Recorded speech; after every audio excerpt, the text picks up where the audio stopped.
ไม่ต้องเป็นห่วงหนูหนังสือภาพโดยอียองลิมสำนักพิมพ์บมบยอด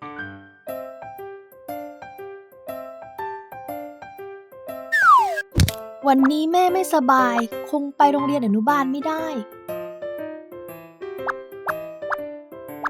แม่นอนเถอะไม่ต้องเป็นห่วงหนู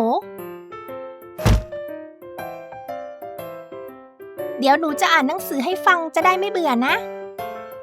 ไม่ต้องเป็นห่วงหนูแม่ว่าจะหิวนิดหน่อยไม่ต้องเป็นห่วงหนูนี่ของชอบของหนูทั้งนั้นเลยแต่หนูจะแบ่งให้แม่แค่วันนี้เท่านั้นนะทานข้าวเสร็จแล้วได้เวลาดื่มกาแฟที่แม่ชอบแล้ว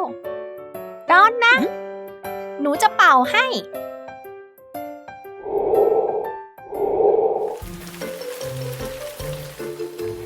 เดี๋ยวจะทำให้เหมือนเราไปปิกนิกกันนะโอ้โอ้โอ้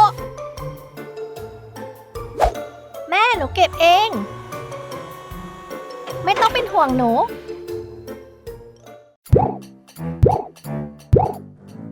แม่ถึงแม้ว่าจะป่วยแต่ต้องไปแปรงฟันนะ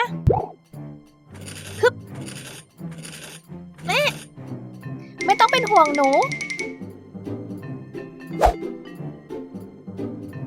แม่เพื่อนๆของหนูจะทำให้แม่อบอุ่นเอง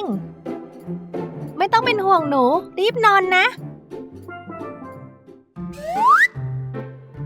แม่ตุ๊กตาช้างของหนูอยู่ไหนจริงด้วยแม่ไม่สิไม่มีอะไรแล้วแม่หนูทำอันนี้ด้วยล่ะแม่สบู่มันลื่นมากเลยแม่หนูเบื่อแม่ไม่ต้องเป็นห่วงหนู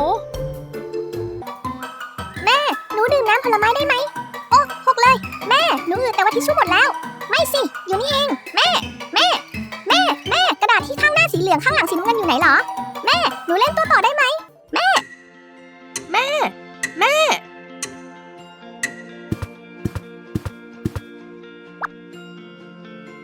แม่ดูนี่เร็วดูท้องฟ้าสิสวยเนาะสวยเหมือนแม่เลย